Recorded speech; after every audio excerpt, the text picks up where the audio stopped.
Viacerí ste sa nás pýtali, či to nepreháňame s tou kritikou transgender a LGBTI ideológie. Tak sa presvedčte sami. Takáto knižka je k dispozícii ako Leporello pre úplne najmenšie deti.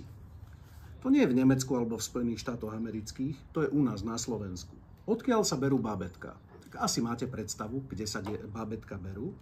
A keď si otvoríme túto nádhernú stranu, tak tuto sa deti majú dozvedieť správne odpovede na najdôležitejšie otázky.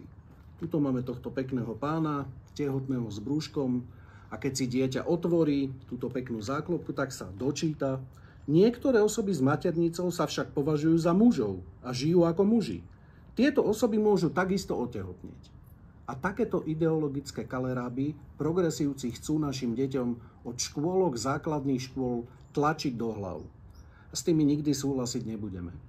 Považujeme za úplne zvrátené, ak si niekto myslí a tvrdí, že ľudia sa rodia ženami alebo mužmi náhodou a naše deti budú šťastné vtedy, keď chlapci a dievčatá budú od malička citlivovaní na to, aby si premysleli a vybrali, či sa práve cítia byť mužmi alebo ženami. Považujeme za úplne zvrátené, keď niekto tlačí našim deťom do hlav kaleráby, že keď si nechajú preoperovať pohlavné orgány, tak to môže byť cesta k ich šťastiu. To sú veci, ktorým chceme na Slovensku zabraniť. Preto kritizujeme transgender a LGBTI ideológiu. Preto chceme progresívcom čeliť.